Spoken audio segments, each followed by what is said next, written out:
até hoje sem saber o que aconteceu com meu filho. Já passamos por vários defensores públicos, juízes, promotor, tudo, e até hoje nada. Há pouco tempo atrás me chamaram aqui no Ministério Público, dizendo que o caso do meu filho ia ser desarquivado e que eu pudesse o depoimento tudo outra vez, que ia continuar tudo de novo. Eu falei, mas outra vez? Se na época, quando estava recente, vocês não conseguiram fazer nada, se omitiram, agora, depois de quase 10 anos, vocês vão conseguir alguma coisa? Assim, então e é duro para o pai ter o seu filho desaparecido. A gente não sabe se ele está morto, se ele está vivo. É uma espera que não termina nunca. E eu também perdi uma filha, já está com 16 anos atrás. São 2 filhos desaparecidos. E eu sei a dor de vocês que perderam seus entes queridos, o sofrimento da dona Débora, de todos vocês. É triste. Tem horas que a gente pensa assim que a noite não vai terminar nunca. Nunca mais eu consegui dormir 6 horas direto. Mesmo que eu trabalhe no serviço mais pesado, cansado, eu não consigo dormir. É 2 horas, acordo, durmo de novo e assim. Nesse sofrimento, né? Eu não sei até quando é isso. Então, naquele dia 8 de maio, eu falei pro repórter lá, que a dor que as mães de maio sentem, que as mães da ditadura sentem há 40 anos, 50 anos, eu estou sentindo a mesma coisa agora, porque eu também perdi um filho que estava na flor da idade, por causa de um policial psicopata, mal treinado, mal remunerado, que veio pôr a lei, a pena de morte. Diz que não tem pena de morte no Brasil, mas tem, mas está na mão do policial corrupto. Só isso, muito obrigado. Obrigado, Sr. Francisco. Desde já nossa solidariedade com o senhor, todos nós. Passo a palavra para o Júlio, depois a gente, Luiz, e aí a Débora conclui essa primeira etapa aqui da audiência. Bom, aquela senhora de verde, ela saiu, que ela foi a primeira. Ela saiu. A senhora conhece ela, né? Anabela, ela precisava formalizar isso para a gente remeter isso daí ao comando da Polícia Militar. Só lembrando, o comandante Meira, ele deve sair esse final de ano, ele deve sair porque é os últimos instantes, ele vai reformar e está sendo indicado um outro aí, né? Só para ela saber disso daí. Mas ela formalizando, a gente vai remeter a quem pode ajudar nesse sentido, certo? O Luiz Carlos vai formalizar, já falou, então ele sabe que tem que formalizar, né? O José Aguiar dos Santos falou que foi na ouvidoria. Será que você não foi na corregedoria, não? Aonde que o senhor foi? Ouvidoria perto da Armênia, ali na rua... Ah, não. Da PM, a ouvidoria da PM. Não, então você foi na corregedoria da Polícia Militar. Pois é, é diferente a situação. A corregedoria, quem comanda é o corregedor, é um policial militar, é um coronel. Né? Por isso, viu, é até bom o senhor falar isso daí, por isso que existe a ouvidoria, porque o cidadão vai lá na ouvidoria e a gente, em campo, pega isso daí e começa a acionar, entendeu? A ouvidoria nossa fica ali em frente à Câmara Municipal, na rua Japurá 42. Tá? É só para todo mundo ter conhecimento disso. Que corregedoria é comandada por um policial. A ouvidoria não, o ouvidor, pelo menos aqui no estado de São Paulo, sempre é uma pessoa igual aqui, um cidadão do povo, tá? Por exemplo. Doutor, então, eu fui um dos sobreviventes do massacre do Carandiru também. O processo está há 15 anos lá, saiu até uma reportagem recentemente nos jornais aí que eu comentei, eu peguei uma beira numa reportagem que saiu sobre a Mães de Maio, não? Eu peguei uma beira numa reportagem que saiu sobre as Mães de Maio, falando dos 22 anos do massacre do Carandiru, e desses 22 anos faz 15 anos que eu aguardo pelo ressarcimento, não? Pois é. E até agora nada. Apesar que então a gente acaba perdendo crédito e tudo isso que é estado. Só para ilustrar, o massacre do Carandiru é uma coisa interessante. Foi uma situação assim, que para mim foi muito chocante na época. Acontece o seguinte, e muita gente não lembra disso, para minha surpresa, na época, o secretário de Segurança Pública era o Pedro Campos, e o governador era o Fleury. Mas o interessante é o seguinte, para todo mundo saber dessas coisas, né, da história, como é que acontece essas coisas. Esse Pedro Campos, quando ele era promotor, ele era jovem, recém-possado no Ministério Público, ele foi um dos promotores, para minha surpresa, digo no massacre grande, ele era um dos promotores que acusava o Esquadrão da Morte. Na época do Sérgio Paranhos Fleury, ele era designado pela Procuradoria de Justiça para ir lá acusar o Fininho, um Correinha, que era o pessoal que naquela época matava. E esses júris estavam ocorrendo em Guarulhos. Ele era um dos promotores que acusava. E quando vira promotor público, vira secretário de Segurança Pública, acontece tudo isso daí.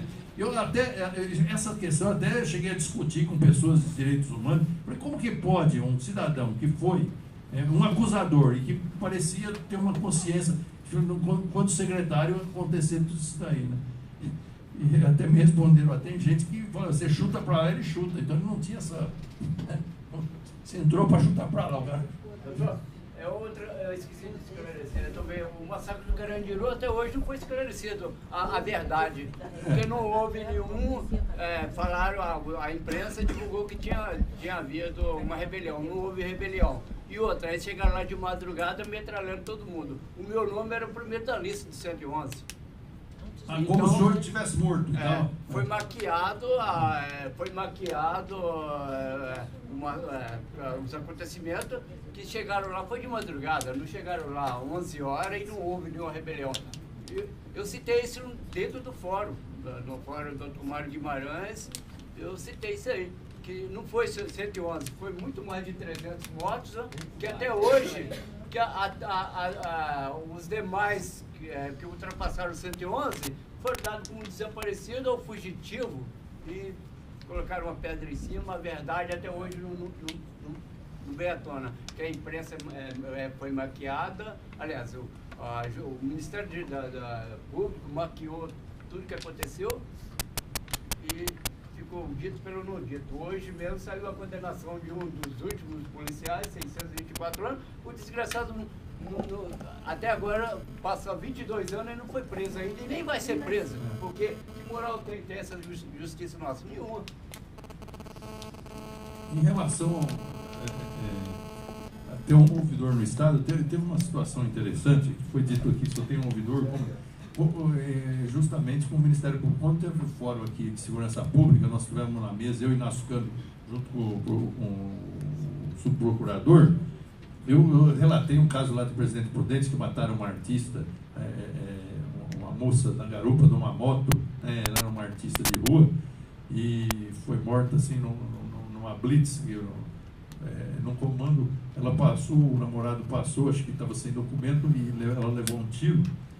E essa situação aí, a Polícia Militar fez um inquérito ali na PM, levou para o delegado se recusou a fazer o inquérito militar, o inquérito policial. E nós aqui de São Paulo fomos acionados, e eu fui até Presidente Prudente e fui no promotor público, pedi para o presidente da OAB, lá de Presidente Prudente, virar assistente de acusação, enfim, nós queríamos que aquele inquérito policial fosse aberto, fosse feito, porque o delegado lá de Prudente só pegou e fez acomodado, fez por alguma coisa, cobertou a situação, pegando o inquérito policial militar e colocando como se fosse crime culposo e não crime doloso, né? Quando existiu pelo menos o risco de matar quando ele atirou. Aí o crime culposo é julgado pela Justiça Militar. E nós queríamos que fosse julgado na competência certa, que é na Justiça Comum, e fosse para o Tribunal do Júri. Viemos aqui, fomos no delegado geral, também não aconteceu nada. O que nós fizemos? Fomos no procurador-geral, também não teve uma ação. Aí nós fomos no presidente da Justiça Militar, no presidente do Tribunal da Justiça Militar, e o presidente do Tribunal da Justiça Militar foi até a ouvidoria. Quando ele estava na ouvidoria, o delegado-geral ligou para mim, falando que tinha determinado lá para o delegado, para a seccional de Prudente, que fosse aberto o inquérito policial. nesse caso aí, para que fosse até para a justiça comum, né? Então, essa situação eu relatei no Fórum de Segurança Pública, deixando claro para o chefe do Ministério Público que estava presente, a situação do Ministério Público, voltando ao Ministério Público, que o Ministério Público tem um representante em cada comarca do Estado de São Paulo, sendo que a ouvidoria só tem um. Então e o fiscal das polícias é o Ministério Público. Nós estamos aí para ajudar a fiscalização, mas o fiscal e o dono da ação é ele. Isso daí nós chamamos até atenção, né? Em relação ao Flávio da Conex, é um prazer conhecer, a gente sabe do trabalho deles, e o senhor Francisco teve os 2 filhos aí desaparecidos, né? Muito lamentável, a gente sofre com essa situação e a gente é solidário e não sabe o que fazer na realidade quando acontece isso, né? E em relação aos presos políticos, também são sofredores, as famílias sofrem, como o senhor sofre, então, mas a gente não quer diferenciar nada disso, não. Eu estou à disposição. Bom, com relação, vou comentar rapidamente apenas as menções diretas à Defensoria. No caso, a senhora Neide, da SEI, que mencionou a dificuldade no acesso a creches e para escolas. A Defensoria vem atuando, seja aqui no município de São Paulo e até mesmo nas outras unidades espalhadas pelo interior, especificamente em São Paulo, para atender o crescimento de demanda que a gente sabe que acontece no mês de janeiro e até o início de fevereiro, quando há uma procura maior, uma demanda maior por esses serviços. A Defensoria aumentou no seu teleagendamento, até acho que o Alderon ficou sabendo, cerca de 120 espaços na agenda por dia para atendimento das pessoas. A gente praticamente dobrou, né, o número de atendimentos com relação a 6. Além disso, e até uma outra parte da fala dela, que ela pergunta a respeito da divulgação para aquelas pessoas que não conhecem a possibilidade de vir até a Defensoria para tentar aí uma aceleração ou a obtenção dessa vaga em creche. A Defensoria tem uma preocupação, e até o Padre Valdir mencionou isso, com a educação em direitos para a população, né? Seja pelo núcleo da infância, seja pelos próprios defensores nas unidades. A gente procura sempre fazer uma divulgação de direitos para que as pessoas tenham consciência dos direitos que elas possuem e das formas pelas quais elas podem cobrar, inclusive por meio dos defensores públicos. Por fim, aí, com relação à fala do Fábio Siqueira, da Conectas, eu realmente agradeço não só ao Conectas, como a todo o movimento social, o ouvidor, por manter na Defensoria a chama acesa dessa democracia latente que o Brasil tanto necessita, né? Os defensores públicos atuando diuturnamente nas diversas frentes, seja no âmbito dos direitos sociais, seja no direito criminal, sentem o quão necessário é uma transformação social. E é até interessante que muitos estudantes de direito tenham comparecido hoje aqui para tentar se apoderar mais da visão da Defensoria Pública com relação ao direito, porque estudar o direito sobre a ótica das necessidades populares, e aí até por meio da visão da Defensoria, é muito necessário nos dias atuais, e esse é um trabalho que a Defensoria tenta fazer e conta sim com esse alerta necessário da população. Com relação especificamente à política de cotas, eu particularmente sou conselheiro, já agora no segundo mandato, primeiro como conselheiro eleito e agora como conselheiro nato. Esse processo vem se arrastando há cerca de 2 anos no Conselho e realmente foi uma luta, né? Não é fácil avançar em direção a uma sociedade mais democrática. Mas é para isso que a Defensoria e a administração se propõem, a fazer a transformação, a fazer o debate, e bem ou mal a gente procura avançar e conta com a sociedade, está aberta a críticas, ao diálogo, porque sem essa bilateralidade na conversa, não é possível avançar naquilo que é mais prioritário.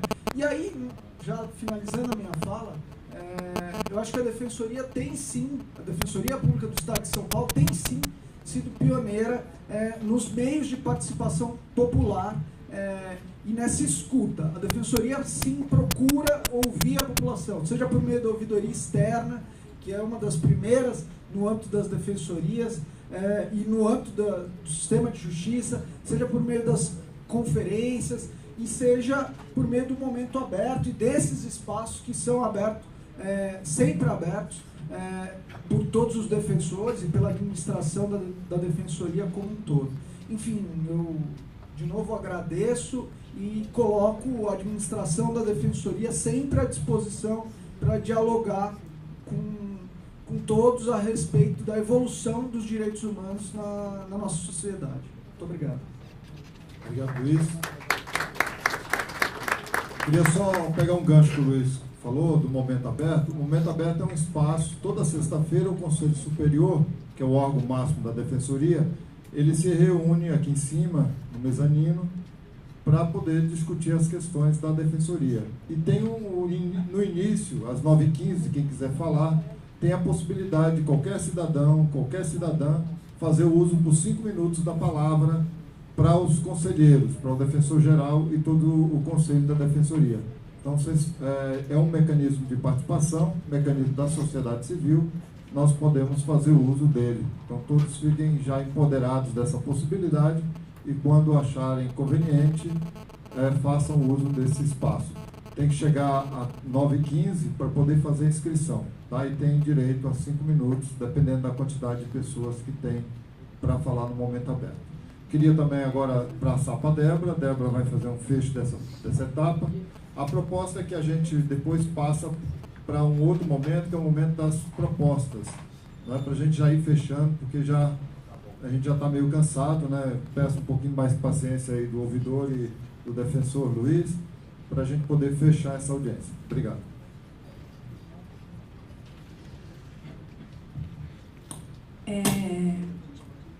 A gente vê a sede da nossa sociedade assim vulnerável por justiça.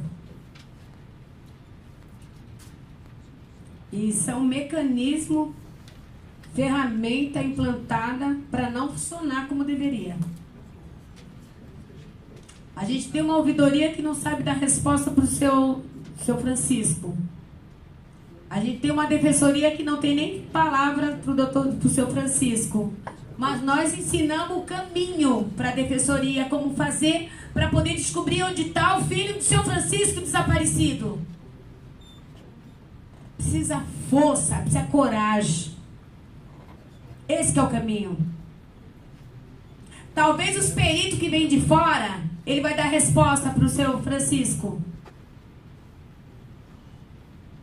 Seu Francisco, nós estamos sentando com os peritos independentes, peruano e chileno, na próxima sexta-feira, e estamos traçando, porque o Estado tem a obrigação de dar resposta onde que foi enterrados os indigentes, no começo da matança. Porque nós mostramos onde que são enterrados, como são as formas. A gente mostramos que tem sim um memorial das vítimas da ditadura, mas a gente também mostramos as valas da democracia que continua. A gente mostramos sim no filme O Apelo, daqui estava na Bienal até o dia 7, em exposição, que pessoas com identificações nos caixões, elas são enterradas como indigente e ganham como nome números, sem justificativa. Nós mostramos, porque nós temos coragem, porque nós temos que enfiar na cabeça das autoridades, principalmente as que estão atrás da mesa, que nós somos mães, nós somos famílias de pessoas vitimadas pelo Estado.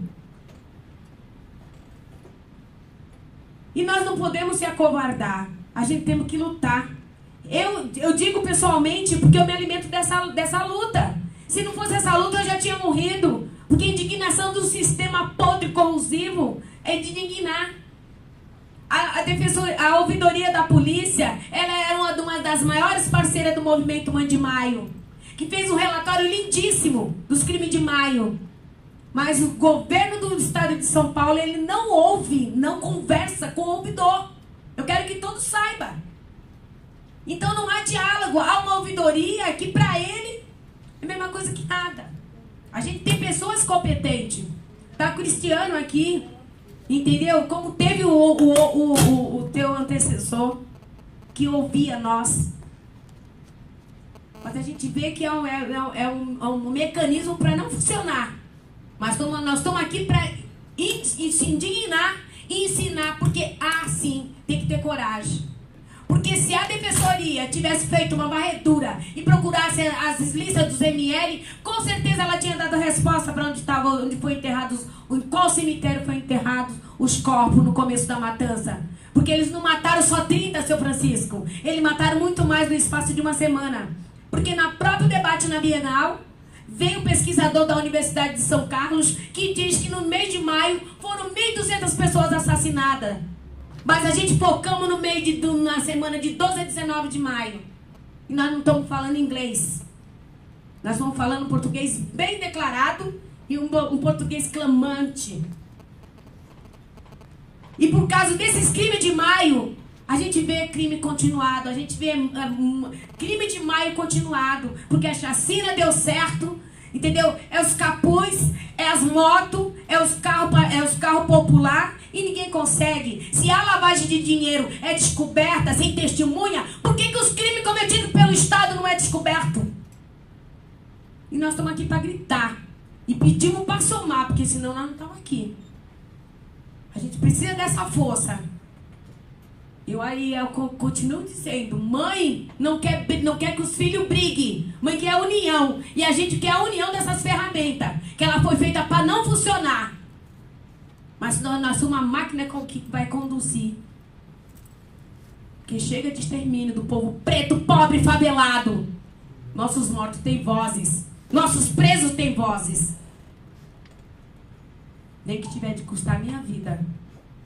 Eu tenho certeza que uma por uma daqui também diz a mesma coisa. Porque nós não temos mais nada para perder. O que nós perdemos era nossos filhos. O nosso medo nós tinha de perder nossos filhos. E as cotas. Nós assinamos como movimento Mãe de Maio, mas nós não queremos 20%. Nós queremos a igualdade. A igualdade. Nós queremos a igualdade tanto do poder municipal, estadual como federal. É igualdade. Essa é a igualdade que nós lutamos. E com união e humildade, a gente consegue alavancar. E a gente faz um encaminhamento. A gente quer uma outra audiência pública até a gente selar com esse auditório cheio de defensores, cheio de alunos, para poder humanizar um por um. Porque são humanizados, mas eles também são barrados para as coisas não funcionarem. Tiramos o nosso chapéu para o nosso defensor Antônio Mafezoli, que tem dado sangue. Mas a demanda é muito grande em São Vicente. E muitas vezes, só Deus para conduzir aquele homem. Então vamos olhar uma defensoria pública, democrática, para todos.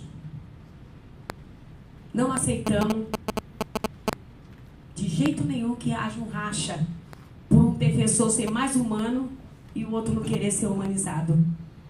Então que faça esse encaminhamento. Até na escola de defensor, depois o Elderon faz, eu acho que é necessário que a sociedade civil humanize, entendeu? Sem academia.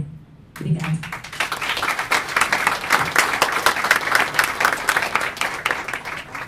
Então agora eu vou pedir para que nas falas que forem ter agora já apontem já o encaminhamento da audiência, né, para a gente poder já ir fechando. Depois a gente passa então para a mesa para uma fala final. Pode ser? Lembrando de falar o nome, que a gente está transmitindo também. Boa tarde a todos e todas. Eu sou o Chico Bezerra, eu estou no grupo Tortura Nunca Mais. A minha função dentro do Tortura como secretário é estar junto nas periferias com o Comitê contra o Genocídio. Eu quero dizer as duas coisas. A Defensoria, e com todo respeito à minha companheira Débora, a Débora, Rafael, né? Luiz Gustavo. Eu quero dizer que eu concordo com o que ela disse, em muitos pontos, mas só peço a ela e também ao Luiz que entendam uma coisa. Nós estamos hoje dentro de um processo de transformação. Nós estamos hoje num processo de revolução cultural, devagarzinho. Tanto é que, aí eu quero dizer a Defensoria. A Defensoria está melhorando, tem que melhorar mais, concordo com a Débora, mas já começou a melhorar. E digo o seguinte, o Comitê contra o Genocídio da Juventude conseguiu e vai dar continuidade a dar os seus cursos com as pessoas do comitê, pessoas simples, militantes, e você sabe disso. Foi dado aqui na Boa Vista aos defensores. Só que nós deixamos claro, nós queremos uma defensoria para quê? Para a população das periferias. Esse que precisa. O que precisa? Aí vai como proposta que já foi dito e volto aqui a repetir. Nós queremos uma defensoria que vá à periferia. Uma defensoria que soube nos receber nos cursos e fizeram até autocrítica. Porque, infelizmente, nós temos que fazer muitas reformas. Reformas, por exemplo, na forma de preparar os estagiários, os advogados. Eu aproveito, como aqui tem muitos, que se preparem uma coisa. Não se deixe ser picado pelo conservadorismo que as escolas faz, e me desculpe o que eu vou dizer, peço desculpa. Infelizmente, as escolas de direito estão para deformar, para fazer com que os estudantes pensem só em dinheiro. E aqueles que pensam em ir para a defensoria, vá com um objetivo. Defensoria para quê? Para servir a população das periferias. E esse compromisso já está sendo dado. Aí é que eu digo. E aproveito que a minha querida Débora veio à mesa, eu entendo toda a luta dela, estamos juntos, não é de hoje, porém, nós temos que ir aos poucos, porque a luta é grande. Veja só, nós estamos com grandes problemas, que nem foi dito aqui. Como nós já resgatamos, estamos iniciando um resgate que demorou 50 anos, que fizeram com a minha geração, hoje está sendo entregue. Mas nós não podemos esquecer que foi dito aqui a questão do Carandiru. É mais de 300 e ninguém fala nada. E um outro dia, um locutor que hoje está, se não me engano, com Alzheimer, que esteve lá presente, disse que era mais de 300 e até agora nós ficamos quietos. Chegou a hora da gente ir atrás disso, resgatar essas coisas. Não é só como ela disse, não foram 400 e pouco, foram mais de 700, não oficialmente. Agora, quero dizer, e mostrar a minha indignação, que não é de hoje, com todo respeito à pessoa, mas no cargo que eles estão ocupando, estão desrespeitando toda a vontade da população, principalmente daqueles que necessitam. E eu cito aqui a dona Berenice Maria Gianella. É inconcebível uma mulher numa presidência dessa, onde faz com que hoje a fundação seja um local, é uma prisão. E digo aí, aproveito para dizer que ainda ontem eu vi numa audiência que as crianças vão lá para aqueles lugares onde estão primando pela tortura, Alderon. Aí que eu quero colocar para a defensoria, para a ouvidoria, e para quem mais, nós precisamos ter acesso aqui que foi dito, acesso, poder entrar. Então, vai uma proposta para a defensoria. Qual proposta é essa? É a proposta para que a defensoria, não sei que jeito, conceba a ideia de ter grupos de trabalhos voluntários, porque nós temos meninos, estagiários, muitos de direito, que podem ir atrás para a gente poder fazer um trabalho conjunto e com isso poder resolver problemas como desaparecimentos. Termino, vou concluir. Foi falado aqui a questão da desmilitarização. O Fernando não está aí, já saiu. Nós queremos sim desmilitarizar a cabeça, que não dá mais para aceitar esse tipo de abordagem, a defensoria, a ouvidoria e quem quer mais. E a sociedade tem que pautar essa questão. Desmilitarizar a cabeça, não dá mais para aceitar a forma como aconteceu a semana passada, quando os estudantes devem ter chegado ao conhecimento de vocês, uma menina de 16 anos arrancaram o cabelo lá no Tucuruvi, não dá mais para aceitar. Vou concluir dizendo o seguinte: massacre do Carandiru, temos que ir atrás. Por último, massacre do Castelinho, é inconcebível. Inconcebível. Aquele massacre na ida para Sorocaba, e estão todos soltos. Foi uma trama naquele momento, em época eleitoral. Não vou adentrar muito, porque acho que muitos de vocês devem saber disso. Então temos que criar condições para atuar dentro, principalmente dentro da Fundação Casa. É uma pena que a dona Berenice não está aqui. Termino dizendo e pedindo aos senhores e às senhoras que se engajem nessa luta, que é a luta para garantir a vida. E não dá mais para aceitar a matança da juventude preta pobre da periferia. Obrigado. Meu nome é Jéssica, sou estagiária de serviço social aqui da Defensoria. Não é muito bem uma proposta que eu tenho para falar, mas eu gostaria de falar para o ouvidor geral, para o ouvidor da polícia. Eu acho que são duas informações muito válidas. Que primeiro que a tortura, como o senhor bem disse, ela continua acontecendo, né? Eu acho que todo mundo que está aqui tem conhecimento disso, que a polícia continua torturando, principalmente na Fundação Casa. Eu gostaria de ter o privilégio de falar isso para a presidenta, mas como ela não veio, a tortura na Fundação Casa, ela continua acontecendo de forma completamente abusiva, né? E isso é simplesmente abafado.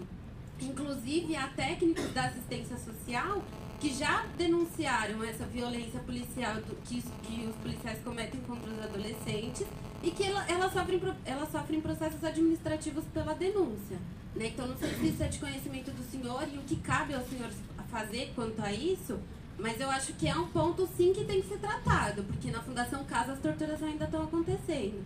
Além disso, é a violência policial contra as mulheres. Porque eu considero abafada essa questão justamente pela condição de subalterna que a mulher tem nessa sociedade, mas a violência policial contra as mulheres, ela também é muito corriqueira, né? As mães de Maio, elas sabem muito bem o quão elas foram destratadas pelos policiais quando elas foram pedir informações sobre seus filhos, né? E nas periferias de São Paulo, a polícia continua invadindo as casas das mulheres, continua invadindo os barracos das mulheres, estuprando as mulheres e achando que nada vai acontecer com eles.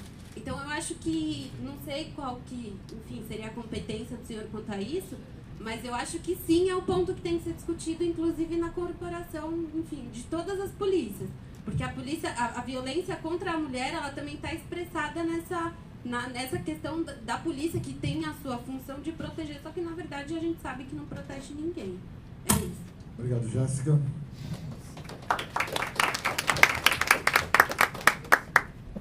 Boa tarde a todos. Meu nome é Edmilson, eu sou assistente social. Estou representando o grupo de articulação de técnicos de medida socioeducativa da Zona Oeste. Fico muito feliz pelo evento, quero parabenizar a mesa, né? A dona Débora, o Alderon, enfim, todos que compõem a mesa, todos que ficaram presentes até agora. Bom, eu vou levantar 2 pontos, né? O Chico já tocou na proposta que eu tinha para fazer.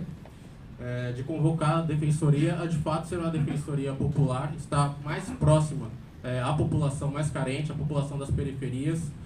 Fico feliz de ter representantes do Capão Redondo, eu também sou sobrevivente do inferno, como diria Racionais, da década de 90, considerada uma das regiões mais perigosas do mundo, do país, né?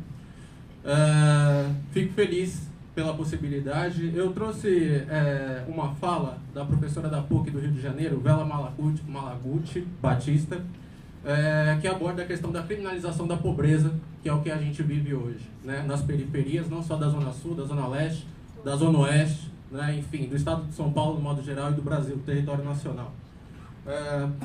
Essa política penal, produzida pelas taxas de encarceramentos enlouquecidas no mundo todo, nesse modelo impera. É uma maneira neoliberal de trabalhar as questões sociais, criminalizando a pobreza e aumentando as penas, apostando no modelo onde se superlota o sistema penitenciário e não se dá uma esperança de saída. As penas são cada vez mais longas e os castigos maiores. Eu digo que o nosso sistema penitenciário é um mix ou um misto de Guantánamo e Carandiru. É o rigor penitenciário e as torturas de Guantánamo, com as condições de infraestrutura precária do Carandiru. Ao contrário do que se pensa, o Carandiru não foi desativado. Existem vários Carandirus espalhados pelo nosso país. E nas condições do colega ali que deu a palavra e o depoimento, que eu me consolido muito, ainda essas condições são recorrentes. A proposta aqui é mencionar que há um fenômeno ocorrendo quanto ao sistema carcerário brasileiro. Primeiramente, cerca de 70% da população carcerária ainda não teve uma audiência ou um julgamento, está aguardando, 70%. O Brasil já ultrapassou a China a nível de encarceramento, né? A gente só está perdendo para os Estados Unidos, que tem a maior população carcerária do mundo, e a Rússia, que está em segundo lugar. E no passo que nós vamos caminhando com esse judiciário, a gente tende a ficar em segundo, quem sabe primeiro, esperamos que não. A proposta, no caso, discutir o ECA, né, as medidas socioeducativas, que eu gostaria muito que a senhora Berenice Maria estivesse presente à mesa, porque o ECA é sim um avanço com relação ao Código de Menores, mas há muito que se discutir, porque ele nada mais é do que um resquício, um arremendo do antigo Código de Menores, né, de 93, da década de 90. As medidas socioeducativas para o judiciário não têm caráter socioeducativo algum, são medidas punitivas de controle, né, enfim, de penalização, é o caráter que o judiciário dá. E todos os técnicos, há 2 semanas atrás, tive o prazer de participar de uma roda de conversa de técnicos da Fundação Casa no CRP de São Paulo, onde os psicólogos levantaram essa questão, e foi levantado aqui há pouco pela colega. Sempre que há uma tentativa de ressocialização, se é que se pode usar essa palavra, porque eu acredito que esses jovens negros, pobres, de periferia, nunca fizeram parte do sistema, nasceram fora do sistema, e ressocializar alguém que nunca foi socializado é um desafio enorme a ser enfrentado. Mas que o ECA seja discutido, essa é a proposta para a Defensoria, e que a gente discuta essas medidas socioeducativas que de fato não têm caráter socioeducativo algum, simplesmente punitivo. Essa é a minha contribuição. Muito obrigado pela atenção. Obrigado, Wilson. Boa tarde a todos. Saúde à mesa. Peço até desculpa que toda vez que entra nesse tema de violência por uma questão afetiva de percas também eu me emociono bastante. É algo que eu não consigo ainda, digamos, superar, né? Mas desde os 9 anos de idade eu também sou morador da Zona Sul, região do Capão Redondo. Moro ali próximo ao Jardim Rosana, no qual todos vocês devem ter ouvido falar com essa questão de abuso da violência policial. Nós tivemos uma chacina lá. E aí, quando a gente vai falar de ter um encaminhamento prático, eu sou articulador do Juventude Viva Municipal, projeto que visa o enfrentamento dessas questões de violência e que tem como norte buscar diminuir esses números de jovens mortos, em especial jovens negros. E nós temos aqui outros articuladores também, e propor aí ao Dr. Júlio que nós possamos, e também a Defensoria, que nós possamos, a partir de hoje, criar um diálogo junto com esses jovens que estão lá no fronte de batalha, que estão sabendo o que está acontecendo, para a gente buscar estratégias para, ao mesmo tempo de não deixar essas questões na invisibilidade, poder garantir também que esses jovens tenham o seu direito à vida, né? Nós também queremos nosso direito à vida, mas nós queremos também não passar por essa questão sem que ela seja abordada, sem que ela seja trabalhada. Coloca aqui também uma questão, no sábado nós estivemos reunidos, né?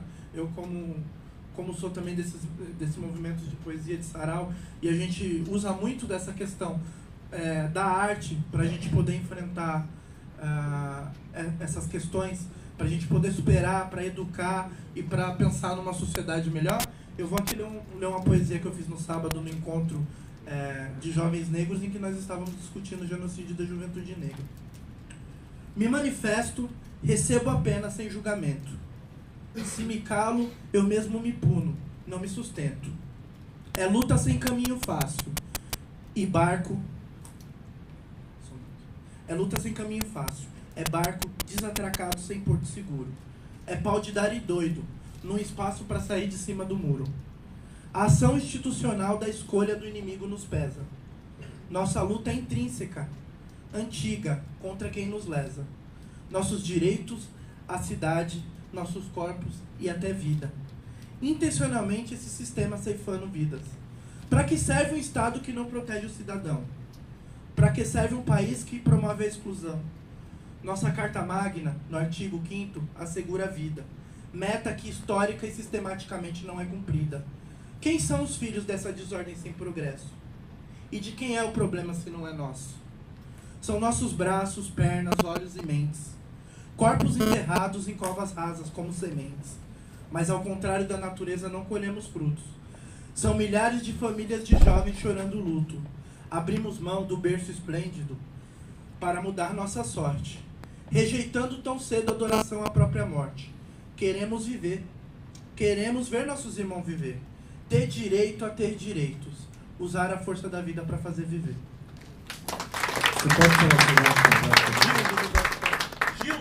Gildo José dos Santos. Obrigado, Gildo. Boa tarde. Eu já nem sei como me apresento mais, mas o meu nome é Tempestade. Eu estive dentro do sistema durante 5 anos. E quando eu saí de lá, eu não sabia, assim, como que eu ia lutar. Porque lá dentro eu lutava pela judiciária. Eu escrevi muito ouvidoria, eu não sabia direito para onde escrever, porque a gente mesmo ignora por onde a gente vai dentro de uma cadeia. A gente vai só para dentro da cela mesmo, mas assim, para buscar os nossos direitos. Escrevi muito para a corregedoria, pus 3 advogados da FUNAP na corregedoria por não trabalharem, assim, não fazerem seus serviços totalmente, vamos dizer assim, ser mais devagar, né? Porque para a gente tirar um advogado de lá é muito duro.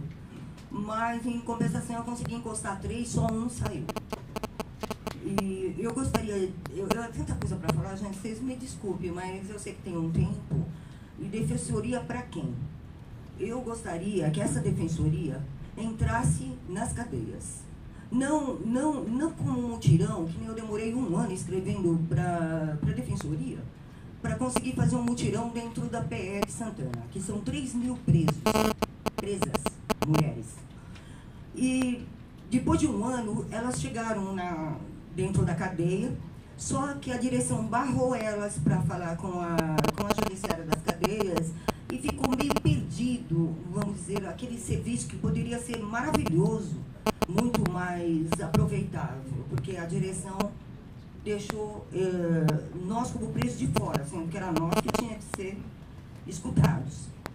E a minha proposta é para essa defensoria entrar cada 3 meses no mínimo dentro de um presídio tanto faz de segurança máxima ou não, para ver os defensores da FUNAP, para ver como que eles trabalham, porque dentro da cadeia lá demorava, né? Eu não posso dizer, hoje em dia faz quase 1 ano que eu saí, 1 ano que eu saí já. Então demorava uns 8 meses para chegar a uma execução, o preso ficava com o processo parado muito tempo. Para montar um regime semiaberto, muitos estão lá dentro com o direito, mas isso não é feito. Depois tem o problema de que, quando você ganha o semiaberto, o problema de vagas para você ir para dentro de um semiaberto, pensando que um semiaberto era uma coisa muito maravilhosa. Eu tive 9 saídas temporárias, fiquei 2 anos quase dentro do semiaberto. É a pior cadeia que eu vi foi o semiaberto Butantã. Lá, o preso não poderia trabalhar dentro da judiciária, então nós éramos excluídos dessa parte. Quer dizer, trabalhar dentro da judiciária é até cômico, né? A gente era um office boy que levava o pedido da presa para o advogado. Mas esse trabalho, embora seja meio... Assim, o povo vai falar assim, não ajudava em nada, mas a gente imprensava os advogados a fazerem as coisas. Como no semiaberto não tinha isso, então a gente lá sofre muito, porque eu acredito que 80% lá já tem o seu direito de um RA e um LC e não é colocado em liberdade.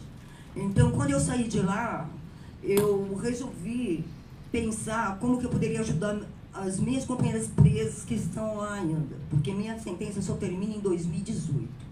Então eu estou presa até 2018, por que não ajudá-las? Então essa lei, eu olhei bem dentro do semiaberto, aquelas tornozeleiras, a gente vai e vem toda semana, todo dia, né? Trabalhar e volta, e sábado e domingo a gente fica lá preso com aquelas tornozeleiras. Daí eu pensei assim, por que não fazer um anexo nesta lei, para ser aprovado para a pessoa que ganhou o semiaberto, depois de 45 dias, teria o direito de ir ficar com o fim de semana como uma saída temporária com os seus familiares. Por quê? Porque dentro de uma cadeia a gente vê que tem muitas mães perdendo seus filhos para adoção, as crianças jogadas em como é que chama aquela? Abrigos, obrigada. Abrigos. Então isso daí poderia ajudar muito essas mães, todo fim de semana tendo com os seus familiares, dar um elo nessa família novamente. Porque 5 saídas temporárias anuais é muito pouco para um preso ressocializar. Eu acredito numa ressocialização se todo fim de semana aquela pessoa ficar lá com o seu preso, ou seja, esse preso, essa presa teria a oportunidade de conviver com seus familiares, e esta família também ter essa oportunidade com essa mãe ou esse pai que estaria preso. Eu sei que é uma luta muito difícil, que jamais eles vão querer, talvez, aceitar, mas dentro da cadeia eu tive muitas lutas que falaram que eu não ia conseguir, e consegui. Como a remissão de penas, sendo 3 por 1. Isso demorou 2 anos para sair isso, mas conseguimos. Muito obrigado pela obrigado. Eu queria fazer uma pergunta para ele, pode ser? Pode. Eu gostaria de fazer uma pergunta para o senhor, ouvidor.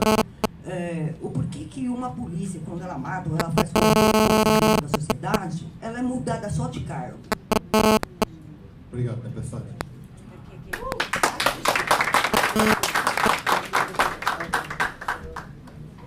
Eu sou Maria Helena Lima de Freitas e eu queria usar a minha fala em 3 pontos. O primeiro é que com 70 anos eu já tenho direito a fazer história. E nos direitos humanos, eu fui enviada por Dom Paulo Evaristo para o movimento ecumênico e, posteriormente, o movimento ecumênico me encaminhou para o movimento constituinte. Então, lá é a origem daquilo que era o sonho para nós. Dentro da pluralidade democrática, o Estado de Direito e a cidadania ativa. Então, o que poderia nos ajudar? Um Ministério Público autônomo e uma advocacia que fosse a voz dos necessitados. Agora eu quero passar pelo que a Débora falou. Débora, nós, do movimento ecumênico, temos em comum a construção da justiça e da paz. Em nenhuma hipótese nós queremos ser superestrutura. Mas nós temos esse compromisso. E uma das metas do cristianismo, e do judaísmo e do islamismo é ouvir o clamor do povo para poder fazer justiça. Ainda o sacerdócio materno não existe como forma de estruturação. Mas o laicato, ele tem esse espaço para discutir o sacerdócio. No grito que vocês, as irmãs de Maio, fez aqui, me deu a oportunidade de entender o que é um clamor na equidade. Nós tínhamos feito muita discussão de equidade na saúde, porque foi a primeira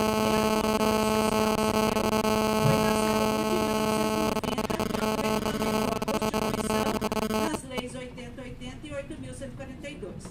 Aí foi a origem do controle social e a origem dessa voz para nós. Agora eu quero deixar uma proposta que foi o que você falou que era essa fala. em todo o controle social, em todas as áreas, nós estamos percebendo que as ações intergestoras, as ações interfederativas e principalmente, aí entra para você de novo, Débora, novos mestres foi a proposta que você fez aqui. Novos mestres, nova linguagem e nova metodologia.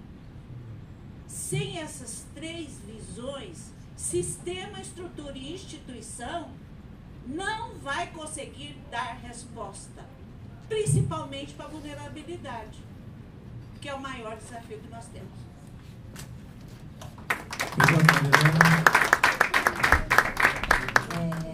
Meu nome é Vera.